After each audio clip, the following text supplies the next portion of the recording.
Salut à tous et bienvenue dans ma nouvelle série de vidéos à propos du level design. Avant de se lancer, n'oubliez pas que si vous préférez regarder la vidéo en anglais, elle est disponible ici. Alors aujourd'hui, on va discuter rapidement de ce que je vais aborder dans cette série et du genre de contenu auquel vous pouvez vous attendre, histoire de tous être bien sur la même longueur d'onde.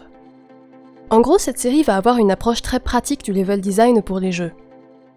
Je vais ici avoir une définition assez large du terme, en prenant notamment aussi en compte certaines étapes plus en aval dans la fabrication, comme la création d'environnements.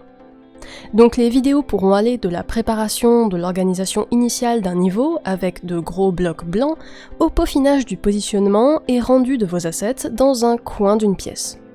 Le but global, c'est de vous proposer des astuces, des techniques, des outils et des petits conseils que j'utilise pour créer des environnements sympas dans mes projets et prototypes de jeux vidéo, aussi bien en 2D qu'en 3D.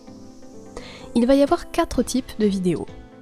Les épisodes astuces et techniques seront des vidéos courtes où j'expliquerai des petits trucs pour améliorer la création de vos niveaux et pour mieux comprendre comment ça se mélange avec le gameplay. Certains parleront de petites règles pratiques, et d'autres seront des synthèses courtes de principes de level design importants ou de problèmes courants. Dans les épisodes de création procédurale, on discutera d'algorithmes classiques pour la génération procédurale et de pourquoi ça peut être intéressant d'auto-générer ces niveaux.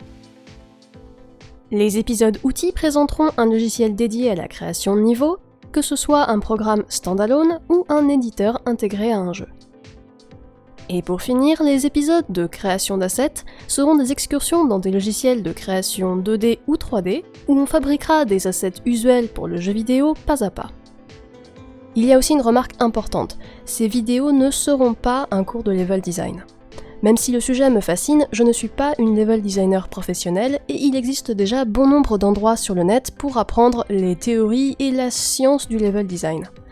Mon but dans cette série sera de partager des astuces pratiques et des exemples spécifiques que j'ai eu l'occasion de rencontrer et qui me paraissent intéressants à garder en tête dans sa petite boîte à outils de créateur pour démarrer plus facilement ou faire une petite réparation en vitesse dans ses niveaux de jeu ou sa création d'environnement.